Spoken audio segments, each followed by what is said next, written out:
আমাদের প্রিয় নবী সাল্লাল্লাহু আলাইহি সাল্লামের জীবনের এক একটি দিক, তার জীবনের এক একটা বাঁক, এক একটা টার্নিং পয়েন্ট, সেগুলো নিয়ে যদি গবেষণা করা হয় তো এক একটা দিক নিয়ে গবেষণা করলে শত শত গবেষকের গবেষণার রসদ সেখানে তারা পাবেন এবং কিয়ামত পর্যন্ত গবেষণা হতে থাকলেও নবী করিম সাল্লাল্লাহু আলাইহি সাল্লামের জীবনের সেই সমস্ত গুরুত্বপূর্ণ দিকগুলোকে অ্যানালাইসিস করে গবেষকরা শেষ করতে পারবে না। নবী আলাইহিস সাল্লামের জীবনের হিজরতের যে ঘটনা, এটার উপর পৃথিবীতে বহু গবেষণা হয়েছে যে একজন মানুষ কিভাবে এত সুনিপুণভাবে, এত নিখুঁতভাবে, এত সুপরিকল্পিতভাবে তার মিশনকে সাকসেস করবার জন্য হিজরতের মতো এরকম অত্যন্ত চ্যালেঞ্জিং একটি সফরকে অত্যন্ত নিরাপদে বাস্তবায়ন করতে পারে। এটার পর বহুত গবেষণা আছে, কি সুনিপুণ পরিকল্পনা। তিনি যখন মক্কা থেকে বের হবেন, পুরো বিষয়টাকে এতটাই সিক্রেট রেখেছেন, এতটাই গোপনে রেখেছেন যে একান্ত কাছের কাউকে পর্যন্ত বলেননি, কেউ জানতো না। এমনকি সফর সঙ্গী যিনি হবেন সেই আবু বকর সিদ্দিক রাদিয়াল্লাহু তাআলা আনহুকেও দিনক্ষণ আগে থেকে বলেননি, কারণ কোনো না কোনো ভাবে সে কথা অন্যরা টের পেয়ে যেতে পারে। এতটা সংগঠনের সিদ্ধান্ত নিয়ে রেখেছে। নিজে যখন বিছানা ত্যাগ করে রাতের গভীরে হিজরতের উদ্দেশ্যে রওনা হন, তখন তার বিছানায় তিনি রেখেছেন আলী রাদিয়াল্লাহু তাআলা আনহুকে। আলী রাদিয়াল্লাহু তাআলা আনহুকে বিছানায় শোয়ানোর উদ্দেশ্য হলো রাতের গভীরে যদি মক্কার মুশরিকরা তার আনাগোনা, তার অবস্থান এটাকে পর্যবেক্ষণ করে, তাহলে তারা দেখতে যেন পায় যে নবী সাল্লাল্লাহু আলাইহি সাল্লামের শয়ন কক্ষে কেউ একজন আছে, অর্থাৎ তারা যেন বিভ্রান্ত হয়। ঠিক একইভাবে যখন তিনি হিজরতের উদ্দেশ্যে মক্কা থেকে বের হবেন, আগে থেকে তার পরিকল্পনা কখন কি করবেন। তিনি বের হওয়ার পর আবু বকর সিদ্দিক রাদিয়াল্লাহু তাআলা আনহুকে সাথে নিয়ে বের হলেন। সাথে ছিলেন আবু বকর সিদ্দিক রাদিয়াল্লাহু তাআলা আনহুর পরিবারের বিভিন্ন সদস্যরা বিভিন্ন দায়িত্বে। আসমা রাদিয়াল্লাহু তাআলা আনহা জাতুন নেতাকাইন, তাকে দায়িত্ব দিলেন ক্যাটারিং এর, খাবার দাবার রান্না করা এবং সেটা পৌঁছে দেওয়া।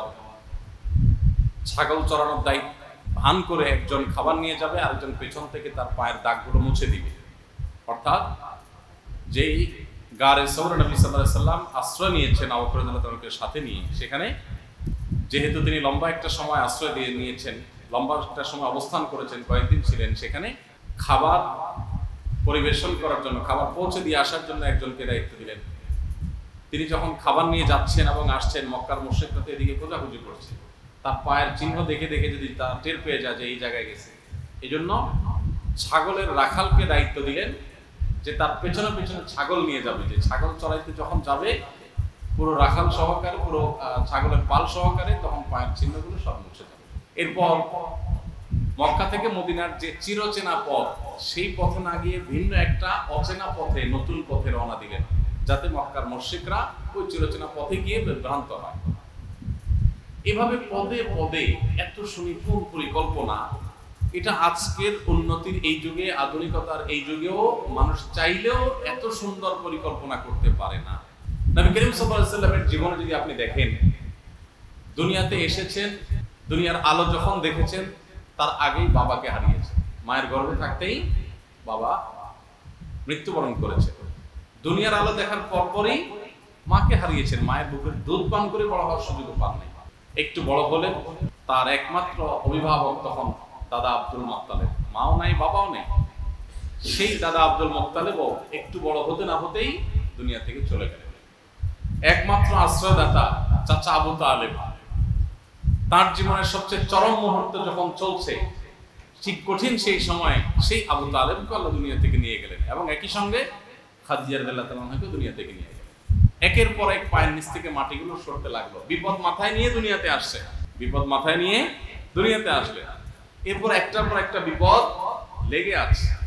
এত কিছুর পর প্রিয় নবী সাল্লাল্লাহু আলাইহি ওয়াসাল্লাম তার মিশনকে সামনে নিয়ে যাওয়ার জন্য তিনি কাজ করছেন। যখন মক্কার মুশরিকরা একের পর এক নির্যাতন, নিষ্পেষণ, শারীরিক, মানসিক জুলুম শুরু করেছে, সমস্ত বাধার পাহাড় ডিঙ্গিয়ে তিনি সামনে অগ্রসর হতে লাগলেন। আল্লাহর নির্দেশে হিজরত করতে লাগলেন। হিজরত করতেও বাধা। হিজরত করে যখন মদিনায় গেলেন, সেখানেও তাকে শান্তিতে থাকতে দেওয়া হলো না। সেখানেও দেখা গেল যে নানা রকম ষড়যন্ত্র তার বিরুদ্ধে করা হলো। এত কিছুর পর জীবনে এত বাধা বিপত্তির পাহাড় ঠেলে নিজের মিশনকে শুধু সাকসেস করেননি, মদিনায় যাওয়ার পর মাত্র 10 বছরের মধ্যে তার তাওহীদের মিশনকে, তার দাওয়াতের মিশনকে পৃথিবীর সবচাইতে শক্তিশালী জায়গায় রেখে গোটা পৃথিবী একদিকে যাচ্ছিল, পৃথিবীর মোড়টাকে ঘুরিয়ে পৃথিবীর পুরো মানুষের গতিপথকে পরিবর্তন করে দিয়ে তারপর দুনিয়া থেকে চলে গেছে সাল্লাল্লাহু আলাইহি ওয়াসাল্লাম। তার জীবনে এমন একটি ঘটনা পাওয়া যায় না যেই ঘটনা দেখে এটা ধারণা করা যায় তিনি তার ভুল সিদ্ধান্তের জন্য দুঃখ প্রকাশ করতে হয়েছে।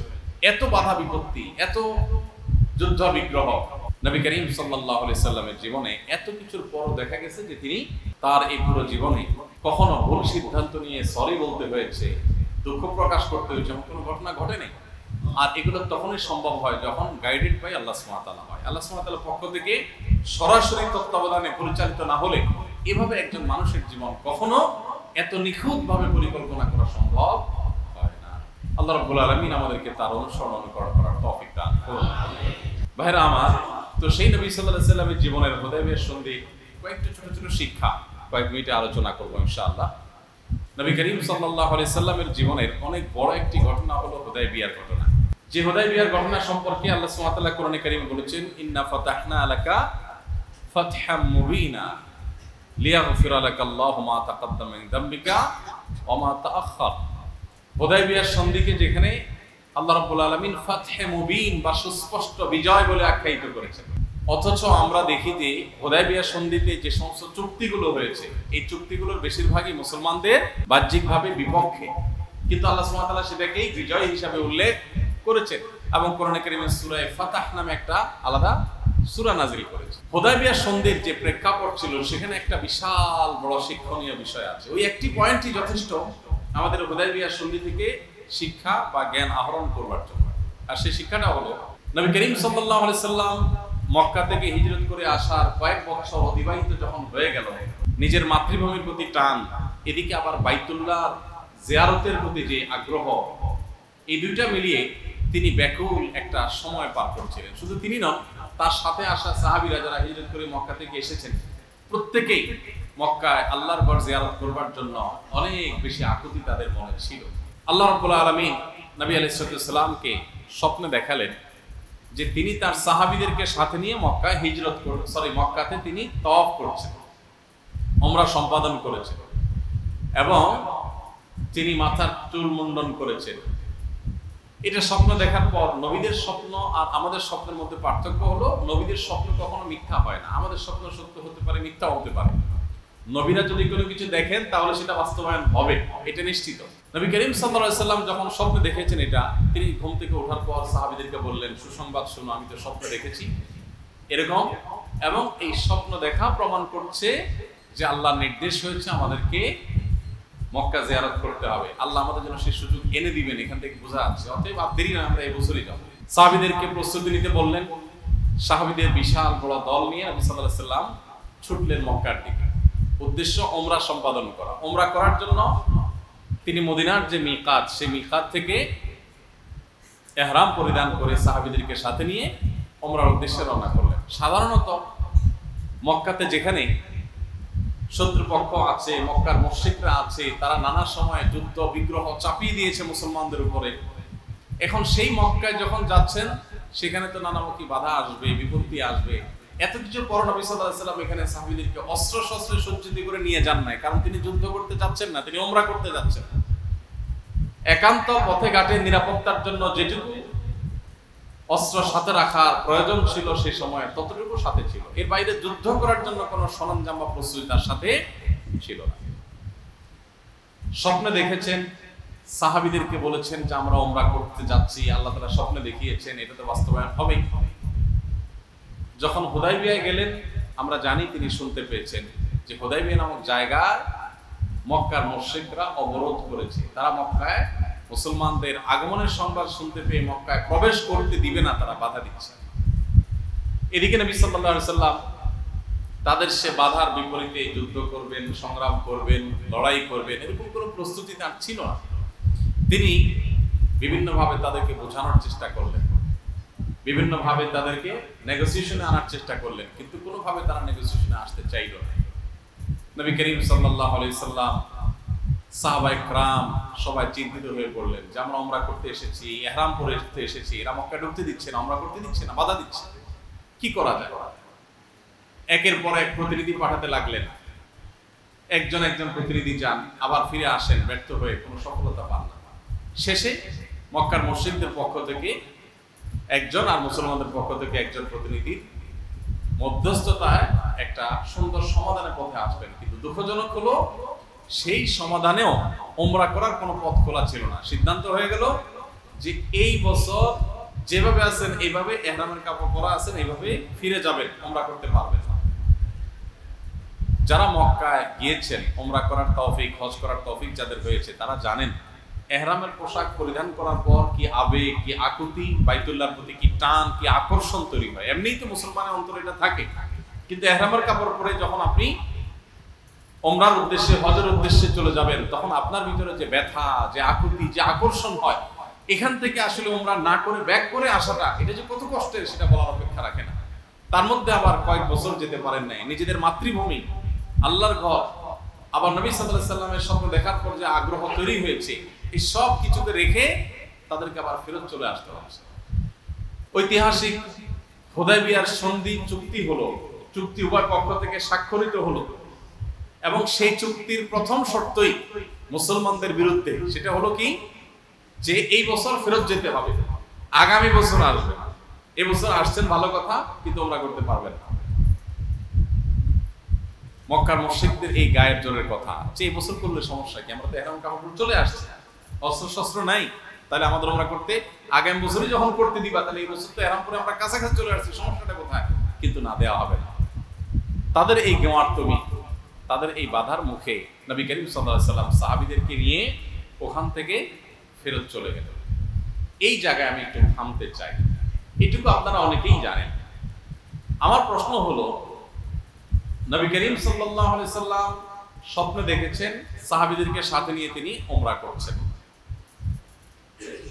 সাহাবীরা তার সাথে এসেছেন, হুদায়বিয়া নামক জায়গায় বাধাগ্রস্ত হয়ে তারা পেছনে ফিরে চলে যেতে হয়েছে। এই পরিস্থিতিতে আপনি বা আমি যদি হতাম, নবী করিম সাল্লাল্লাহু আলাইহি সাল্লাম বলেছেন যে তিনি স্বপ্নে দেখেছেন তার স্বপ্ন সত্য হয়, তাহলে এই বছর আমরা উমরা করব। তিনি বলেছেন আমরা এই বছর উমরা করবই, কিন্তু উমরা তো করা হয় না। সাধারণভাবে যে কোনো মানুষের মনে সব প্রশ্ন আসতো, আমরা থাকলে আমাদের মনে আরো জোরে প্রশ্ন আসতো, হে আল্লাহর রাসূল, আপনি না বলছেন এই বছর আমরা উমরা করব, আপনি না বলেছেন আপনি স্বপ্নে দেখেছেন, তো নবীর স্বপ্ন তো মিথ্যা হয় না, কিন্তু এখন তো আমাদেরকে ফেরত চলে যেতে হচ্ছে, তাহলে আপনার স্বপ্ন সত্য হলো কই? আমাদের মধ্যে আমরা যদি তখন বেঁচে থাকতাম, হয়তো একজনও ঈমান, এই ঈমান নিয়ে আমাদের ঈমানের যে হালত, এই ঈমান নিয়ে আমরা হয়তো একজন ঈমানের উপর টিকে থাকতে পারতাম। কি বলেন, আপনাদের কারো পারতে মনে হয় যে আপনি বলেছেন এই বছর আমরা উমরা করব, এবং আপনি স্বপ্নে দেখেছেন, আল্লাহ আপনাকে স্বপ্নে দেখিয়েছেন, কিন্তু বাস্তবে দেখলাম যে উল্টা, স্বপ্নটা বাস্তবায়ন হলো না, তাহলে আপনার স্বপ্ন কিভাবে সত্য হলো? এই প্রশ্ন মনের মধ্যে ওকিঝুঁকি দিত কি দিত না? শুধু ওকিঝুঁকি, বেঈমান হয়ে যেত মানুষ দলে দলে, ঠিক না? হ্যাঁ ভাইরা আমার, এটি হলো আল্লাহ তাআলার পরীক্ষার জায়গা। সাহাবীদের ব্যাপারে আল্লাহ তাআলা বলেছেন, উলাইকাল্লাযীনা ইমতাহানাল্লাহু কুলুবাহুম লিত্তাকওয়া। তাকওয়া সংরক্ষণের জন্য, তাকওয়াকে রাখবার জন্য সাহাবীদের অন্তরগুলোকে আল্লাহ তাআলা পরীক্ষা করেছেন। আল্লাহর পরীক্ষা উত্তীর্ণ হয়েছে, এগুলো নির্বাচিত। আল্লাহ তাআলা এমনি এমনি বলেন নাই কোরআনে কারীমে, আমিনু কামা আমানান নাস। সাহাবীরা যেভাবে ঈমান এনেছে সেই মানুষগুলোর মতো তোমরা ঈমান আনো। কি ঈমান ছিল তাদের দেখেন। নবী করিম সাল্লাল্লাহু আলাইহি সাল্লাম বলেছেন এই বছর আমরা উমরা করব, এবং ইহরাম পরে সাহাবীদেরকে সাথে নিয়ে এসেছেন, কিন্তু বাধাগ্রস্ত হয়ে তিনি ফিরে চলে গেলেন, উমরা করা হলো না। তাহলে নবী সাল্লাল্লাহু আলাইহি সাল্লামের কথা যে বাহ্যিক দৃষ্টিকোণ থেকে বাস্তবায়ন হলো না, সাহাবীদের নবী সাল্লাল্লাহু আলাইহি ওয়াসাল্লামের প্রতি পাল্টা প্রশ্ন ছড়ার কথা। কিন্তু আপনি হুদায়বিয়ার ঘটনা নিয়ে যত ইতিহাসের বই পুস্তক আছে ঘাটাঘাটি করেন, আপনি কোথাও দেখবেন না একজন সাহাবী নবী সাল্লাল্লাহু আলাইহি ওয়াসাল্লামকে এই প্রশ্নটা ছড়িয়ে দিয়েছেন, হে আল্লাহর রাসূল, তাহলে আপনার স্বপ্ন কিভাবে বাস্তবায়িত হলো না, কিভাবে তার ব্যতিক্রম হলো, কিভাবে আপনার স্বপ্নের উল্টাটা হলো, তাহলে কিভাবে আমরা আপনার প্রতি ঈমান আনবো? এই প্রশ্ন একজন সাহাবীও, এই কথা একজন সাহাবীও হুদায়বিয়ার সন্ধির যে সিদ্ধান্তগুলো মুসলমানদের বিরুদ্ধে ছিল, ওমর রাদিয়াল্লাহু তাআলা আনহু সেগুলোর ব্যাপারে প্রশ্ন তুলেছেন, হে আল্লাহর রাসূল, আপনি না আল্লাহর সত্য নবী, তাহলে ওদের এই সমস্ত উল্টাপাল্টা কথা, ওদের গোয়ার তুমি কথা কেন আমাদেরকে মানতে হবে? এটা নিয়ে তার আপত্তি ছিল। কিন্তু আপনি যে বলেছেন সেটা তো খাটলো না, তাহলে আপনার কথা যে খাটলো না, তাহলে আমরা এখন আপনাকে কিভাবে বিশ্বাস করবো? নাউজুবিল্লাহ, এরকম কথা একজন সাহাবীও, আর আমরা হলে হয়তো একজনও ছাড়তাম না। হলো না তো, তার কথা তো খাটলো না, তাহলে কি? দেখুন ভাইরা, এই জায়গাটাতেই সাহাবীরা গোটা পৃথিবীর ইতিহাসের সমস্ত মানুষদের মধ্যে নবী রাসূলদের পরে সবচেয়ে শ্রেষ্ঠ মানুষ, সেরা মানুষ। আল্লাহ নবীর সাথে কারা সঙ্গী হবেন, কারা সাহাবী হবেন, তার আমলে কাদের জন্ম হবে, তাদের ঈমানের শক্তি কত পাওয়ারফুল হবে, এই সবগুলো আল্লাহ তাআলা আগে থেকে ডিসিশন নিয়ে রেখেছেন। আল্লাহ রাব্বুল আলামিন আমাদেরকে তাদের অনুসারী হওয়ার তৌফিক দান করুন। আল্লাহ তাআলা সাহাবীদের ভালোবাসা আমাদের অন্তরে গভীরভাবে ধারণ করার তৌফিক দান করুন। ভাইরা আমার, এই যে নবী সাল্লাল্লাহু আলাইহি সাল্লামের স্বপ্ন বাহ্যিকভাবে বাস্তবায়ন হলো না, মন খারাপ হয়ে যাওয়ার মতো একটা ব্যাপার ছিল। সাহাবীরা ফেরত গেলেন। পরবর্তী বছর তারা ঠিকই উমরা সম্পাদন করলেন। শুধু উমরা সম্পাদন করলেনই না, ওই ঐতিহাসিক হুদায়বিয়ার সন্ধির এই চুক্তি থেকেই পরবর্তীতে মক্কা বিজয়ের সূচনা হয়েছিল। এই চুক্তির প্রায় প্রতিটি পয়েন্টই মুসলমানদের বিরুদ্ধে ছিল। দেখেন, প্রথমটাই বিরুদ্ধে, যে আগে ফেরত যাও, পরে দেখা যাবে আগামী বছর, গায়ের জোরের কথা।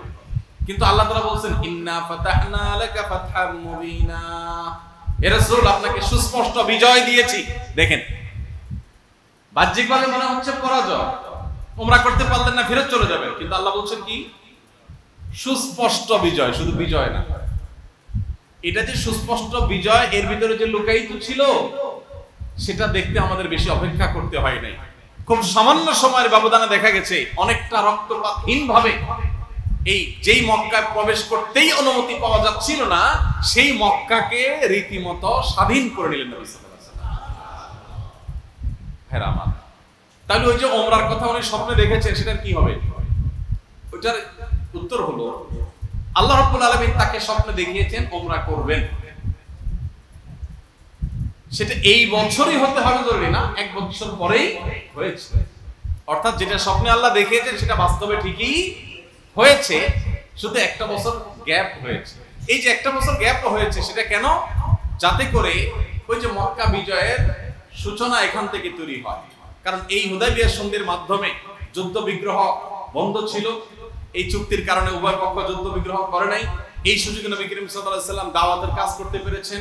এই সুযোগে তিনি মক্কা বিজয়ের যে প্রাথমিক কাজগুলো সেগুলো সব শেষ করতে পেরেছেন এবং খুব সহজে অল্প সময়ের ব্যবধানে মক্কা বিজয় করতে পেরেছেন। তাহলে আল্লাহ তাআলা তাকে যে স্বপ্ন দেখিয়েছেন যে তিনি মক্কা প্রবেশ করেছেন, তিনি চুল চেঁচেছেন, তিনি উমরা করেছেন, সে স্বপ্ন বাস্তবায়ন হয়েছে না হয় নাই? শুধুমাত্র আল্লাহ তাআলা মাঝখান থেকে সাহাবীদের ঈমানের একটু পরীক্ষা করলেন। তারা ঈমানের পরীক্ষা উত্তীর্ণ হয়েছেন। আল্লাহ শুধু মক্কা বিজয় দেন নাই, মক্কাতে শুধু উমরা করার সুযোগ দেন না, মক্কাকে কিয়ামত পর্যন্ত সময়ের জন্য মুসলমানদের কাছে বিজয় করে দিলেন। মক্কা বিজয়ের তৌফিক দিয়ে দিয়েছেন কিয়ামত পর্যন্ত। সেই যে নবী সাল্লাল্লাহু আলাইহি ওয়াসাল্লাম মক্কা বিজয় করেছেন, ১৫০০ বছর চলে গেছে, আজও পর্যন্ত পৃথিবীর অনেক শহর, অনেক মুশরিকরা, অনেক কাফেররা দখল করেছে, মক্কা আজও পর্যন্ত এক সেকেন্ডের জন্য কোনো কাফেররা দখল করতে। তাহলে হুদায়বিয়ার এই ঘটনা থেকে আমরা কি শিখলাম? কোরআনে যদি কোনো নির্দেশ আল্লাহ দেন, আল্লাহ রাসূল সাল্লাল্লাহু আলাইহি ওয়াসাল্লাম যদি কোনো কথা বলেন, আমি যদি বাহ্যিকভাবে দেখি যে সেটার উল্টা কিছু হচ্ছে, তাহলে আমার চোখে দেখা ভুল হতে পারে, আল্লাহ এবং আল্লাহর রাসূলের কোনো কথা ভুল হতে পারে না। হুদায়বিয়ার সন্ধিতে সাহাবীরা দেখেছেন যে নবী সাল্লাল্লাহু আলাইহি ওয়াসাল্লামের স্বপ্ন বাস্তবায়ন হয় নাই, মূলত সেটা একটা পরীক্ষা ছিল এবং এর মধ্যে লুকায়িত ছিল সেই স্বপ্ন বাস্তবায়নের ফর্মুলা, এবং অল্প সময়ের ব্যবধানে পরের বছরই সেটা বাস্তবায়ন হয়েছে। মাঝখান থেকে সাহাবীদের ঈমানের পরীক্ষা নেওয়া হয়ে গেছে। আজ বিশেষ করে আমরা এমন একটা সময় পার করছি যখন আমাদের আশেপাশে অনেক মানুষদেরকে দেখবেন, আমাদের বিশেষ করে স্কুল কলেজ পড়ুয়া অনেক বন্ধুদেরকে দেখবেন, তারা প্রতিটা কথায় কথায় লজিক খোঁজেন। কোরআন এবং হাদিসে আল্লাহ এবং তার রাসূল নির্দেশ করেছেন আনুগত্যের জন্য, মাথা নত করার জন্য এটুকু তাদের কাছে যথেষ্ট না। তারা খুঁজতে থাকেন যে না, লজিক কি আছে, যুক্তি কি আছে, আমার বুঝে আসলে তারপর মানবো, না হলে আমি মানবো না। টেন্ডেন্সি আমাদের অনেকের মধ্যে, তারা মোটেও আল্লাহ তাআলার দাসত্ব করছেন না, তারা মোটেও আল্লাহর গোলাম না, তারা নিজের বিবেক, বুদ্ধি, নিজের লজিক এবং যুক্তির গোলামি করছেন। ঈমান হলো আমার বুঝে আসুক আর না আসুক, আমি আল্লাহর আদেশ এবং নিষেধের কাছে মাথা নত করলাম, কারণ আল্লাহর সব আদেশের রহস্য এবং বাস্তবতা, যৌক্তিকতা আমার বোঝা মোটেও সম্ভব না। আমি যদি আল্লাহর সব আদেশ নিষেধের যৌক্তিকতাই বুঝে গেলাম, তাহলে আল্লাহ রাব্বুল আলামিনের যে রহস্য, তিনি যে হাকিম, তার যে প্রজ্ঞার কোনো সীমা নেই, তাহলে আমি যদি ধরে ফেলতে পারলাম, তাহলে তিনি হাকিম কেমনে হলেন? আল্লাহ আল্লাহ হওয়ার প্রমাণিত এটা যে তার সকল নির্দেশের রহস্য আপনি আবিষ্কার করতে পারবেন না। কিয়ামত পর্যন্ত মানুষ আবিষ্কার করতে থাকবে, একটা এক সময় আবিষ্কার হবে, আরেকটা 200 বছর পরে আবিষ্কার হবে, কিন্তু হবে।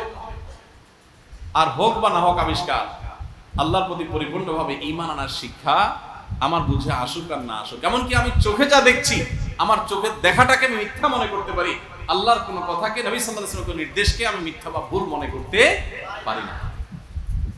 আধুনিক যুগে এটাকে আমাদের ইসলাম বিদ্বেষী বা মুসলমানদের সমালোচনাকারী বা নাস্তিক ভাইরা, তারা এটাকে অন্ধত্ব মনে করেন। দেখুন, মূলত প্রত্যেকটা মানুষই অন্ধ। কেউ নিজের বিবেক যুক্তির কাছে অন্ধ, কেউ তার আল্লাহ ও তার রাসূলের কাছে অন্ধ। আপনি আপনার বিবেক বুদ্ধিকে, আপনার লজিককে, আপনার যুক্তিকে আপনি খোদা বানিয়ে বসে আছেন, যে আপনার যুক্তি ধরলে আপনি নিবেন, না হলে নিবেন না। আর আমি আমার রবকে, আমার সৃষ্টিকর্তাকে আল্লাহ বানিয়েছি, তিনি যদি কোনো কিছু বলেন তো আমি নেব, না হলে নেব না। আমার যুক্তি এটা সীমিত, আল্লাহ রাব্বুল আলামিনের হিকমা, প্রজ্ঞা, রহস্য সেটা সীমিত। হুদায়বিয়ার সন্ধি থেকে এই একটা শিক্ষা আমরা পেলাম। আল্লাহ তাআলা আমাদের সবাইকে ফিতনার এই সময়ে আমাদের বুঝে আসুক আর না আসুক, আল্লাহর সমস্ত আদেশ এবং নিষেধগুলোর মধ্যে আমাদের কল্যাণ আছে, সেটাকে মনে প্রাণে গভীরভাবে বিশ্বাস করা এবং আমল করার তৌফিক আল্লাহ তাআলা আমাদেরকে দান করুন। আমিন। এমন একটা সময় আমরা পার করছি, সময়টাতে ঈমান রাখা খুব কঠিন ভাই। নবী আলাইহিস সালাম বলেছেন, এমন একটা সময় আসবে, ইউসবিহুর রাজুলু মুমিনান ওয়া ইউমসি কাফিরা। একটা মানুষ সকালে ঈমানদার থাকবে, বিকালে বেঈমান হয়ে যাবে। এমন একটা সময় আসবে, সেই সময়টা আমরা এখন হয়তো পার করছি। চতুর্দিকে ফিতনার ঘনঘটা। এই অবস্থায় আল্লাহর কাছে প্রত্যেক রাকাত নামাজে আমরা যখন পাঠ করি, তখন মনে প্রাণে অর্থ বুঝে দোয়া করব, ইহদিনাস সিরাতাল মুস্তাকিম। আল্লাহ, আপনি আমাদেরকে সরল সঠিক পথ দেখায় দেন। দোয়া করবো তো ইনশাআল্লাহ। তাহলে হুদায়বিয়ার সন্ধির একটি শিক্ষা আমরা পেলাম, যে কোরআনে যদি কোনো কথা বলা হয়, নবী সাল্লাল্লাহু আলাইহি সাল্লাম যদি কোনো কথা বলেন, সেটা আমার বাহ্যিক দৃষ্টিতে যদি দেখি বাস্তবায়িত হচ্ছে না বা হয়নি, অধৈর্য হয়ে বেঈমান হওয়া যাবে না, বিচলিত হওয়া যাবে না। মনে রাখতে হবে, গোটা পৃথিবীর মানুষের দেখা ভুল হতে পারে, আল্লাহর নির্দেশ ভুল হতে পারে না। গোটা পৃথিবীর মানুষের দেখা ভুল হতে পারে, নবী সাল্লাল্লাহু আলাইহি সাল্লামের কোনো নির্দেশ থাকলে, সত্যবাদিতা সেটা সঠিকভাবে বিশুদ্ধভাবে প্রমাণ হলে, সেটা কখনো ভুল হতে পারে না।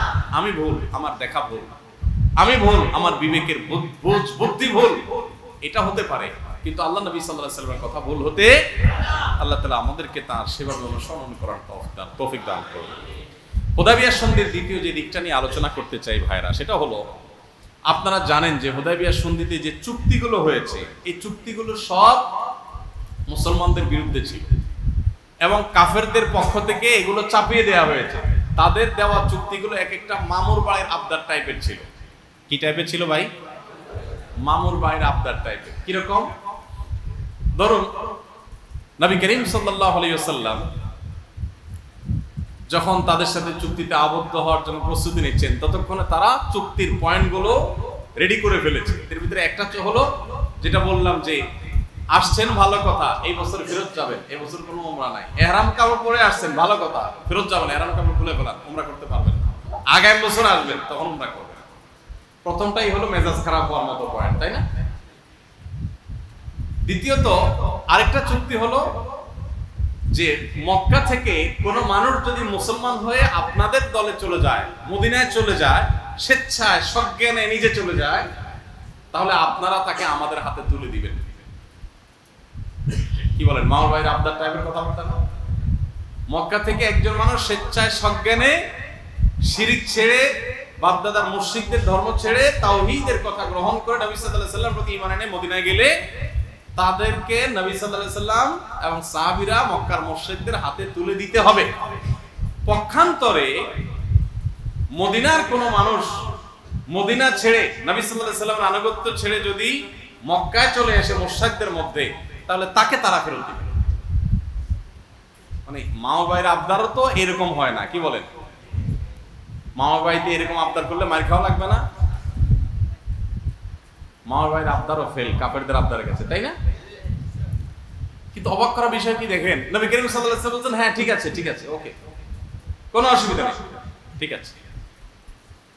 সাথে সাথে মানলেন। এটা দুনিয়াতে কারোর পক্ষে মানা সম্ভব, কিন্তু তিনি মানলেন। ওই যে আল্লাহর নির্দেশ আছে, যা বলে মানো, মোহ করো, এর ভিতরে সফলতা আছে। আচ্ছা, এই চুক্তি হওয়ার পরপরই মক্কার মুশরিকদের সাথে একজন মানুষ, সাথে আসা একজন মানুষ ওই মজলিসের মধ্যেই, ওই অবস্থাতেই আশহাদু আল্লা ইলাহা ইল্লাল্লাহ আশহাদু আন্না মুহাম্মাদুর রাসূলুল্লাহ পড়ে উনি অপেক্ষা ছিলেন কখন নবীজিকে পাবেন। তিনি সাথে সাথে নবী সাল্লাল্লাহু আলাইহি ওয়াসাল্লামের দলে এসে পাশেই শামিল দিলেন। যে মনে করেছেন মদিনা যাব, তারপরে ভোট দেওয়ার প্রশ্ন, অথবা তিনি জানতেন না যে এই চুক্তি হয়েছে মাত্র, তিনি এসে কালিমা পড়ে রাসূল সাল্লাল্লাহু আলাইহি ওয়াসাল্লামের দলে এসে যোগ দিলেন। মক্কার মুশরিকরা বলল, মুহাম্মদ মাত্র তোমার সাথে চুক্তি হয়েছে, আপনার সাথে মাত্র চুক্তি হলো, এখনই সেটা বাস্তবায়ন করতে হবে। এই যে একটা আপনার দলে গেছে, দেন আমাদের হাতে তুলে দেন। এটা কি কঠিন পরীক্ষা, চিন্তা করেন। তুলে দিলে কি করবে বলেন? মক্কার মুশরিকদের হাতে তুলে দিলে তাদেরকে জামায়া ধরে খাওয়াবে। তখনকার আয়নাঘরে নিয়ে যেত, কি বলেন? সেই যুগের আয়নাঘরে নেওয়ার জন্য না আবদার করছে নবী করিম সাল্লাল্লাহু আলাইহি ওয়াসাল্লাম। মনে চাচ্ছে না, কিন্তু চুক্তি হয়েছে। মুসলমানের এক কথা, কখনো কথা থেকে নড়চড় মুসলমান হতে পারে না। নবী করিম সাল্লাল্লাহু আলাইহি ওয়াসাল্লাম তাকে তুলে দিলেন। কষ্ট লাগছে, কিন্তু চুক্তি রক্ষা করতে গিয়ে, ওয়াদা রক্ষা করতে গিয়ে তুলে দিলেন। আল্লাহর ফয়সালা। ওই যে নবী সাল্লাল্লাহু আলাইহি ওয়াসাল্লাম আল্লাহর কাছ থেকে ওহীর মাধ্যমে সবকিছু জানতেন, আল্লাহ হয়তো তাকে জানিয়েছেন। তিনি এই ফয়সালা যখন দিলেন, মনে কষ্ট হচ্ছিল, তারপরও তিনি মেনে নিলেন। খুব অল্প সময়ের ব্যবধানে আল্লাহ তাআলা এই সাহাবীকে যারা নিয়ে যাচ্ছিল ওদের উপরে প্রভাব বিস্তার করার সুযোগ দিয়েছেন। চান্স পেয়ে তিনি সবগুলোকে সাইজ করে সেখান থেকে পালায় চলে আসছেন। তাহলে আমরা কি দেখলাম? চুক্তিগুলো সব হচ্ছে নিজেদের বিরুদ্ধে। সেটাকে দেখে বাহ্যিকভাবে মন খারাপ হচ্ছে, সাহাবীদের অনেকের মন খারাপ হয়েছেও, কিন্তু নবী করিম সাল্লাল্লাহু আলাইহি ওয়াসাল্লাম মোটেই বিচলিত না। কারণ মুসলমান মনে করবে হাসবি আল্লাহু ওয়া নি'মাল ওয়াকিল, নি'মাল মাওলা ওয়া নি'মান নাসির। আল্লাহ আমার জন্য যথেষ্ট। আমি আমার নিজেকে নিয়ে যতটা ভাবি, আমার আল্লাহ তার চাইতে উত্তমটা ভাবেন। আমার একটা জায়গা চাকরি হলে আমি মনে করি অনেক কিছু হয়ে যেত, একটা ব্যবসায়িক ডিল হলে মনে হতো অনেক লাভ হয়ে যেত, কিন্তু হয় নাই। তার মানে হলো আমি নিজের জন্য যেটা ভাবছি, আমার আল্লাহ তার চাইতে বেটার কিছু ভাবছে। তো এই শিক্ষা এখান থেকে আমরা পেলাম যে আল্লাহর কোনো ফয়সালা আমার বুঝে আসুক আর না আসুক, আমি সেটাকে মেনে নিলে এর ভিতরে কল্যাণ থাকবে ইনশাআল্লাহ। আজ আমাদের জীবনে যে ডিপ্রেশন, আমাদের জীবনে যে দুশ্চিন্তা, ঘরে ঘরে দেখবেন মানুষ ডিপ্রেসড। প্রমোশনটা হলো না, চাকরিটা হলো না, ব্যবসাটা টিকলো না, ডিলটা হলো না, আমাদের মন খারাপ। ওয়াল্লাহি এরকম বহু বিষয় আমাদের জীবনে বারবার ঘটেছে, আমরা হয়তো ভালো করে খেয়াল করার সুযোগ পাই নাই। আপনার জীবনে বহুবার ঘটেছে, আপনি একটা জিনিসকে ভালো মনে করেছেন এবং তার জন্য লালায়িত ছিলেন, হয় নাই, মন খারাপ করেছেন। একটা সময় আপনার কাছে দিনের আলোর মতো পরিষ্কার হয়ে গেছে, যা হয়েছে তাতেই আপনার কল্যাণ ছিল, এটা হইলে বরং আপনার সর্বনাশ হইত। এরকম ঘটনা কি জীবনে দু চারবার হয় না? হয় না? প্রত্যেকের জীবনে। আমার জীবনে তো এরকম বহু কিছু দেখেছি। আবার এর বিপরীতটাও দেখেছি, কোনো কিছু হলে মনে হইতো যে অনেক ভালো হবে, খুশি হয়ে গেছি, হয়ে গেছে, কিন্তু পরে 2 বছর 5 বছর 7 বছর পরে দেখছি যে হায় হায় সর্বনাশ, কি হইল? হয়েছে না হয় নাই বলেন? বেশি দিন আগের কথা না, এদেশে সরকার পরিবর্তন হয়েছে। বিগত রেজিমের আমলে একটা পদের জন্য অনেক মানুষ লালায়িত ছিল, টাকা পয়সা কত কষ্ট, হায়রে একটু পদ নেই পাই, কেউ পদ পায় নাই, তার মনটা অনেক খারাপ হয়ে গেছে। হায় হায়, এত কিছু করলাম পারলাম না, আল্লাহ তুমি তো দিলা না, এত দান সাদকা করলাম, এত হুজুরদের দিয়ে দোয়া টোয়া পড়াইলাম, কিছুই হলো না, পদটা পাইলাম না, মনটা খারাপ করছে বেচারা। আরেকজন পদটা পাইছে, পাইয়া তো সে নারায় থাকবে, সুবহানাল্লাহ আলহামদুলিল্লাহ মিলাদ দিচ্ছে, মিষ্টি খাওয়াচ্ছে সবাইরে, অনেক খুশি, সে পদটা পাইছে। এর মধ্যে আল্লাহ তাআলার ফয়সালা চলে আসছে, সরকার পতন হয়ে গেছে। এখন যে পদ পায় নাই এবং মন খারাপ করছিল, সে এখন কি বলে? আলহামদুলিল্লাহ, আল্লাহ বাঁচাইছো তুমি, জানটা অন্তত বাঁচছে মালিক। আর যে পদটা শেষ মুহূর্তে পাইলো এবং পাইয়া সে অনেক বেশি লাফালাফি করলো, অনেক বেশি খুশি হয়ে গেল, সে এখন বলল মাবুদ এ কি পরীক্ষা তোমার, ঠিক না ভাই? ঠিক।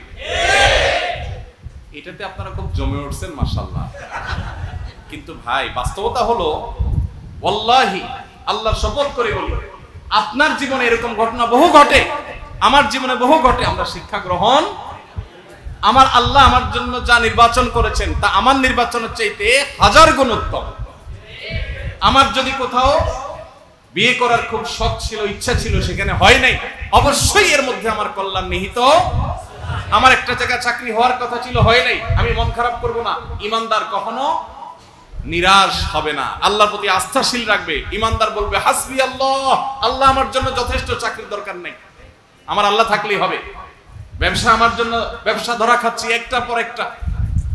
সেদিন এক ভাই বললেন, ভাই কয়েকদিনের ব্যবধানে আমার 3টা গাড়ি অ্যাক্সিডেন্ট করছে, কয়েকদিনের ব্যবধানে, এভাবে একটার পর একটা হচ্ছে দুঃখ। স্বাভাবিকভাবে একটু বোঝানো একটু কঠিন। ভাই একটার পর একটা গাড়ি অ্যাক্সিডেন্ট হচ্ছে, কয়দিন পর পর অ্যাক্সিডেন্ট হচ্ছে। গাড়ি ব্যবসা করি আমি, যা কামাই করতেছি তার কয়েক গুণ আমার লস দিতে হচ্ছে। স্বাভাবিকভাবে মন খারাপ হয়ে যায়। কিন্তু দেখেন ইমানদারের যে সান্ত্বনার জায়গাটা, যে আমার সব কিছু চলে যাচ্ছে, লাখ লাখ টাকা লস হয়ে যাচ্ছে, কিয়ামতের ময়দানে আল্লাহ যদি ডেকে বলেন, বান্দা জীবনে অনেক বিপদ দিয়েছি, তুমি ধৈর্য ধারণ করেছো, তুমি মেনে নিয়েছো, এর বিনিময়ে তোমাকে যাও এই জান্নাতের চাবি দিয়ে দিলাম। তাহলে এই যে হারাইলাম, এই হারানোর বিনিময়ে যে জান্নাতটা পাইলাম, এই বিনিময়টা কি লাভের না লসের?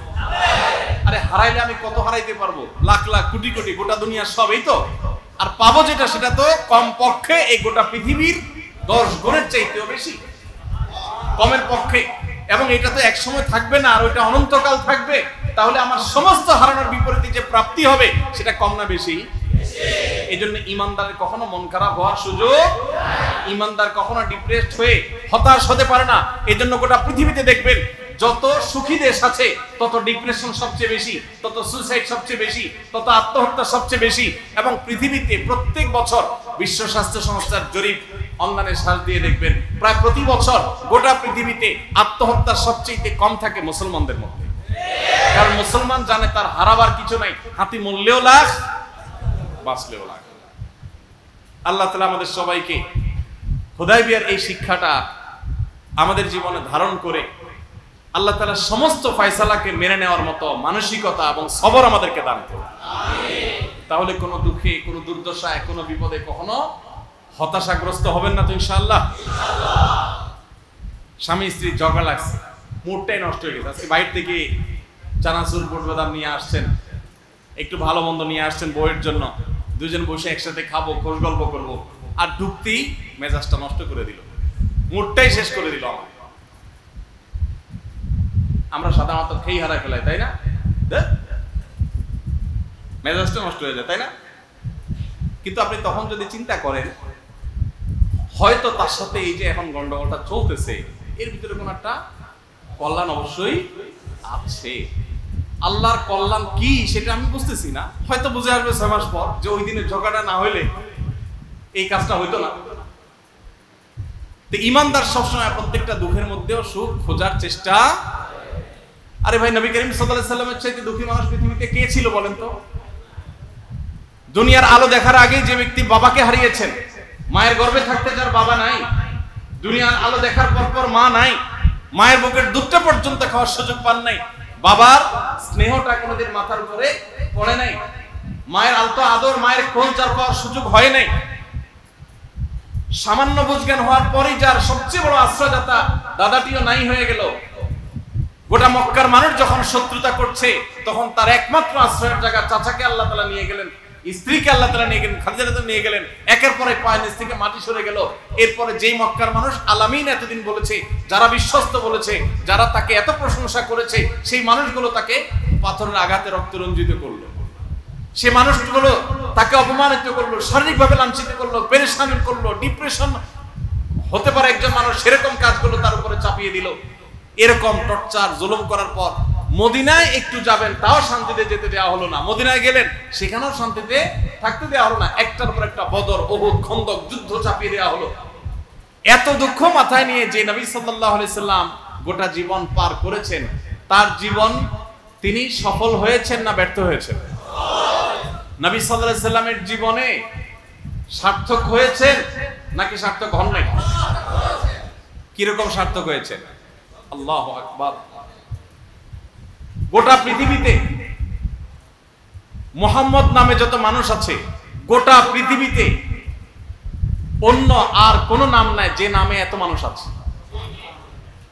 পৃথিবীতে মুহাম্মদ নামে যত মানুষ আছে, অন্য কোন নামে এত মানুষ পৃথিবীতে।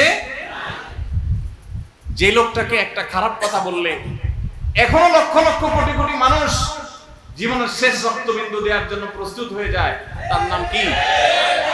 তার নাম কি? মুহাম্মদ সাল্লাল্লাহু। আরেকজন মানুষ আপনি দেখাতে পারবেন না। আমি একটা কথা প্রায় বলি ভাই, আজ থেকে 1500 বছর তো দূরের কথা, 500 বছর আগে অনেক জনপ্রিয় মানুষ ছিলেন, অনেক পপুলার মানুষ ছিলেন, বড় ধরনের মনে কোনো তারকা ছিলেন বা কোনো ক্ষমতাধর রাষ্ট্রপ্রধান ছিলেন, রাজা ছিলেন, বাদশা ছিলেন। যখন ছিলেন মানুষের কাছে অনেক প্রিয় ছিলেন, মানুষ অনেক ভালোবাসত, অনেক ভালো মানুষ পৃথিবীতে ছিল, হয়তো তিনি এরকম ছিলেন। এরকম 500 বছর আগের কোন রাজা, কোন ক্ষমতাশালী, কোন জনপ্রিয় মানুষের নাম ধরে যদি আপনাদের এই যে নিউ মার্কেটের এই যে নীলক্ষেতের মোড়ে দাঁড়ায় কেউ তার 14 গোষ্ঠী ধরে গালিগালাজ করে মাইক লাগায়া, কি বলেন? কারণ কি সেজন্য চোখের পানি আসবে? তারা গালি দিছে, আমার কি? 500 বছর আগের রাজারা গালি দিছে, আমার সমস্যা? কেউ কর্ণপাত করবে? সবাই আরো মজা নিবে, তাই না? কিন্তু 500 বছর নয়, 1500 বছর আগে দুনিয়াতে এসেছেন এবং দুনিয়া থেকে চলে গেছেন। 1500 বছর পার হওয়ার পরও এখনো পৃথিবীর আফ্রিকার কোন এক কোনায়ও যদি কোনো একজন মানুষ তার সম্পর্কে একটা খারাপ কথা বলে, তো বাংলাদেশের এই কোণা থেকে আমাদের অন্তরে অস্থিরতা শুরু হয়, আমরা কষ্ট পাই, ঠিক না? ঠিক, আমাদের অন্তরে রক্তক্ষরণ হয়। এই যে ভালোবাসা, এই যে ভালোবাসা 1500 বছর ধরে, এই ভালোবাসা মুহাম্মদ সাল্লাল্লাহু আলাইহি সাল্লাম ছাড়া পৃথিবীতে আর কোন মানুষের জন্য মানুষের অন্তরে এভাবে। ভাইরা আমার, যে মানুষটার জীবনে বিপদ ছাড়া কিছুই ছিল না, প্রতিটা পদে পদে বিপদ ছিল, গোটা জীবন ছিল বিপদ দিয়ে সাজানো, দুনিয়াতে আসছেনই বিপদ মাথায় করে, মায়ের পেট থেকে বের হয়েছেন আবার এসেই বিপদ দেখেছেন, প্রতিটা কদমে কদমে বিপদ দেখেছেন, বিপদ ছাড়া তার জীবনে একটা দিন অতিবাহিত করতে পারেন নাই।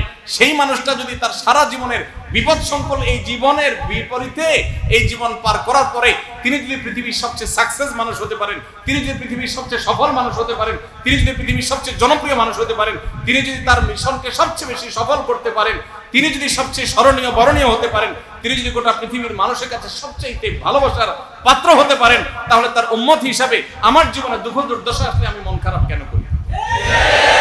আমি কি বুঝাতে পারছি ভাই? তাহলে কোন বিপদে, কোন দুঃখে, কোন কষ্টে মন খারাপ করবো না তো ইনশাআল্লাহ। আমাদের নিজাম ভাইয়ের ক্যান্সার হয়েছে, আল্লাহ তাআলা তাকে পরিপূর্ণ শেফা দান করুন। স্বাভাবিক মানুষ হিসাবে আমরা কষ্ট পাই, আমাদের পেরেশানি হয়, আমাদের ভয় হয়, আমাদের দুশ্চিন্তা হয়, কিন্তু ঈমানদার, আল্লাহ বলেছেন ওয়ালা ইয়াস মিন রাউহিল্লাহি ইল্লাল কওমুল কাফিরুন, আল্লাহর রহমত থেকে কাফির ছাড়া কেউ নিরাশ হতে, ঈমানদার কখনো নিরাশ হবে না। ঈমানদার বলবে পায়ের তলার সমস্ত মাটি শেষ হতে পারে, সকল দরজা বন্ধ হতে পারে, সকল বিপদ আমার চোখের পাশে আসতে পারে, তারপরেও আমার ভরসা থাকবে কার উপরে? আমার জীবনে সকল বিপদ আসতে আসতে যদি আমাকে শেষ করে ফেলে, আমি যদি মরেও যাই, তাতে আমার হারাবার কিছু নাই, কারণ আমার আখিরাতে আল্লাহ তাআলা এই সবরের বিনিময়ে জান্নাত দিবেন ইনশাআল্লাহ। আল্লাহ তাআলা বলেছেন ইন্নামা ইউওয়াফাস সাবিরুনা আজরাহুম বিগাইরি হিসাব, ধৈর্যশীলদেরকে আল্লাহ তাআলা হিসাব ছাড়া বিনিময় দিবেন। কিয়ামতের ময়দানে সবরকারীদেরকে আল্লাহ বলবেন হিসাব নিকাশ লাগবে না, দিয়ে দাও, থুক, গণাগণি নাই, গুনে গুনে কয়টা হাত বাবা দিয়ে দাও, আল্লাহর কাছে এরকম অডেল পাইতে চাই কিনা? তাহলে একটা কাজ করতে হবে ভাই, সুবহানাল্লাহ আলহামদুলিল্লাহ বলা সোজা, কোরআন তেলাওয়াত করা সোজা, ওয়াজ করা সোজা, ওয়াজ শোনাও সোজা। কঠিন কোনটা? সবর করা। চান্দিটা গরম হয়ে যাবে, কিন্তু তারপরে নিজেকে ঠিক রাখতে হবে। মাথা গরম হয়ে গেল আর মুখ দিয়ে একটা ফাঁস করে খারাপ কথা বের হয়ে গেল, এটা কখনো ইমানদার করতে। ধৈর্য ধারণ করবেন তো ইনশাআল্লাহ? আপনারা দোকানদার মানুষ, কাস্টমারের এক কথা বেশি দুই কথা দিলেন উঠে, এই বেটা কি মনে করস, দোকানদারি করে দেখি একা ফকির হয়ে গেছেন, শুরু করে দিলেন। আল্লাহ তাআলা আমাদের সবাইকে ধৈর্য ধারণ করার তৌফিক দান করুন। হুদায়বিয়ার সন্ধির তাহলে আরেকটা শিক্ষা আমরা পেলাম, জীবনে অনেক কিছু আমরা দেখবো হয়তো আমার বিপরীতে গেছে, আমার বিরুদ্ধে গেছে, যা চাইলাম তা হইলো না, ব্যাটে বলে হইলো না, যা চাইলাম তা হইলো না, মন খারাপ হয়ে গেল। কিন্তু তারপরেও কখনো নিরাশ হওয়া যাবে না, ধৈর্য হারা যাবে না। আল্লাহ আমার জন্য যদি কোনো কিছু বিপদ দেন, তারপর আমার সবর করতে হবে। দেখেন, ইমানদার চাইতে সুখী কোনো মানুষ পৃথিবীতে নাই। পৃথিবীতে প্রতি বছর সুখী দেশের তালিকা হয়, সুইজারল্যান্ড, অমুক দেশ, তমুক দেশ, 1 নম্বর 2 নম্বর 3 নম্বর হয়, তাই না? মজার বিষয় হলো, মুসলমান দেশগুলো অনেক গরিব দেশ আছে, কিন্তু তারা তাদের চাইতে অনেক সুখী। আচ্ছা, এত দূরে যাওয়া লাগবে না, আমাদের কাছেই দেখবেন অনেক গরিব মানুষ, দেখবেন কি সুখ, সুখের চোটে রাস্তার আশেপাশে শোয়া মানুষগুলো দেখবেন কি নাক টানা টানতেছে, আর আপনি বাসা এসি চলতেছে, তারপরে ঘুম আসতেছে না। ঘুমের যে কি মূল্য যারা আসে না সে জানে এটা কি, ঠিক না? ঠিক বলেন ভাই আমার। এই জন্য ইমানদার কখনো কোনো অবস্থাতে নিরাশ হবে না, বরং ধৈর্য ধারণ করবে এবং বাহ্যিকভাবে কষ্ট হবে, তারপরে সেটাকে মেনে নিবে যে এর মধ্যে কি আছে, কল্যাণ আছে। দুঃখের মধ্যে সে হাসবে। দুঃখের মধ্যে হাসবে কিভাবে? ধরেন একটা লোক বাইক অ্যাক্সিডেন্ট করছে, ঠ্যাং একটা ভেঙে গেছে, পা একটা ভেঙে গেছে। এখন একটা পা ভেঙে যাওয়ার পর সে বলতেছে, আল্লাহ এই অবস্থায় তোমার শুকর আদায় করে আলহামদুলিল্লাহ, দুঃখেও আলহামদুলিল্লাহ। এখন প্রশ্ন হলো, দুঃখে আবার আলহামদুলিল্লাহ কেমনে বলবে? ভাঙছে পাও, ভালো কাছে তো হয় নাই, পা ভাঙছে তো নিশ্চয়ই ক্ষতি হয়েছে, কিন্তু সে বলতেছে আলহামদুলিল্লাহ। কেন? কারণ সে চিন্তা করছে পা তো আরেকটা আস্ত আছে, একটা ভাঙছে আরেকটা ওইটাও তো ভাঙতে পারতো, যেহেতু ওইটা ভাঙে নাই সেজন্য আল্লাহ তোমার কাছে শুকর। কত মানুষ অ্যাক্সিডেন্টে জীবনটা চলে গেছে, আল্লাহ জীবনটা তো তুমি আমার রাখছো। তাহলে ইমানদার শুকর আদায় করার জন্য তার বহু ইস্যু আছে। আর যে বেসবর, যে অধৈর্য, তার বেসবরের জন্য কোনো ইস্যু লাগে না। এই জন্য সবসময় সবর করবো তো ইনশাআল্লাহ। সবর করলে লাভ কি জানেন? সবর করলে লাভ নিজের। সবর কিন্তু সবাই করে, কেউ আগে ভাগে করে আর কেউ ঠেলায় পড়ে করে সবাই। মসজিদে বাইরে হয়েছে না, এখন প্রোগ্রাম বাইরে দেখলেন জুতা জোড়া নাই, নিয়ে গেছে আল্লাহর বান্দারা, কেউ একজন নিয়ে গেছে। নেওয়ার পরে এবার 14 গোষ্ঠী ধরে তার গালিগালাজ করলেন। হ্যাঁ, বেটা মসজিদে আসে চুরি করস, চোরের গোষ্ঠী চোর। হ্যাঁ, আপনার যা মুখ দিয়ে আসলো বললেন, বোধ শখ করে জুতারা কিনছিলাম, 2 দিন হয়ে পারলো না, এই মসজিদ সব চোরের গোষ্ঠী। আরে কমিটির লোকজনের সুবিধা নাই এখানকার, না জুতো চুরি হয় কেন, সিসি ক্যামেরা লাগে না কেন, দেখে না কেন? আপনি এক চোট নিয়ে নিলেন, গালিগালাজ করে শেষ করে ফেললেন। করার পর যখন অনেকক্ষণ গালিগালাজ করলেন, মাথা যখন একটু ঠান্ডা হইল, এবার বললেন কি, যাক নসিবে যা আছে হয়েছে, আল্লাহ ভরসা। তাহলে এতক্ষণ গালিগালাজ করে আমল নষ্ট করে এখন আপনি ঠেলায় পড়ে, কারণ চোরের তো ধারে কাছে পাবেন না, জিদ করবেন অনেক কিছু, কিন্তু তারা তো চোর তো এতক্ষণ নিয়ে ওটা বেচাও শেষ হয়। আপনি তো যখন কিছু করতে পারতেছেন না, এবার বলতেছেন আল্লাহ ভরসা, থাক সৎকার নিয়ত করলাম। আর যারা বুদ্ধিমান তারা আগে থেকে এই কাজটা করে, আল্লাহ ভরসা, জুতা হারাই গেছে, এর ভিতরে কোনো কল্যাণ আমার আছে, অন্য কোনো বড় বিপদ থেকে আল্লাহ হয়তো আমাকে উদ্ধার করবেন, আলহামদুলিল্লাহ। তাহলে ইনশাআল্লাহ সবসময় এভাবে সবর করবো তো আল্লাহ চাহেন তো। মনের বিরুদ্ধে কিছু দেখলেই মাথা যেন গরম হয়ে না যায়। হুদায়বিয়ার সন্ধিতে নবী সাল্লাল্লাহু আলাইহি ওয়াসাল্লাম সাহাবীদের সবার মনের বিরুদ্ধে সাহাবীদের সমস্ত চুক্তিগুলো ছিল না। এগুলো কি কেউ মানে যে আপনার দলের লোক আমার এখানে আসলে তারে ফেরত দিতে হবে, তা আমার দলের লোক গেলে আপনি ফেরত দিবেন না? এগুলো কেউ মানে?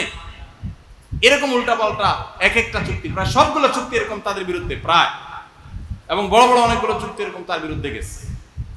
নবী করিম কিছু চুক্তি ছিল শুধুমাত্র খুশি হওয়ার মতো, আর বড় বড় চুক্তিগুলো এরকম।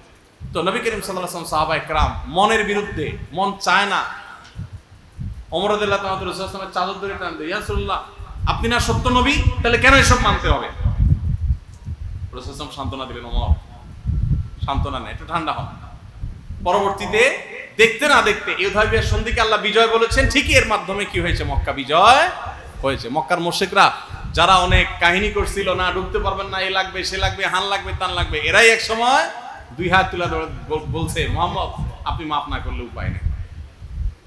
তাহলে হুদায়বিয়ার সন্ধির এই শিক্ষাটা ধারণ করবো তো ইনশাআল্লাহ। আর একটা পয়েন্ট বলে শেষ করবো, সেটা হলো আপনারা অনেকে জানেন হয়তো, নবী করিম সাল্লাল্লাহু আলাইহি ওয়াসাল্লাম হুদায়বিয়ার সন্ধি চুক্তি যখন করে শেষ করেছেন, সাহাবীদেরকে বলেছেন যদি কেউ উমরা করার জন্য সফর করে আসে এবং এহরাম বাঁধার সময় বলে আল্লাহ আমি এহরাম বাঁধছি, উমরা করব বা হজ করব, যদি আমার পথে কোথাও বাধাগ্রস্ত হতে হয় তাহলে ওখানেই আমি মাথা চুল চেষে হালাল হয়ে চলে আসবো।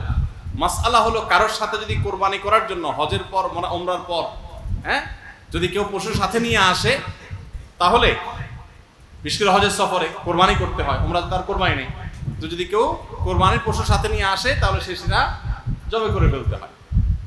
ওই জায়গায় সাহাবীদেরকে নবী সাল্লাল্লাহু আলাইহি ওয়াসাল্লাম বললেন যে এখানে যেহেতু আমরা আগেই নিয়ত করেছিলাম যে আল্লাহ কোথাও বাধাগ্রস্ত হলে সেখানেই আমরা হালাল হয়ে যাবো, অর্থাৎ চুল চেষে ফেলবো, উমরার কাজ শেষ করবো, যেতে এখন আর তারা যেতে দিচ্ছে না, তোমরা সবাই মাথার চুল চেষে ফেলো, ইহরামের কাপড় পরে সবাই কাপড় পরে চলো মদিনায় ফেরত যাই।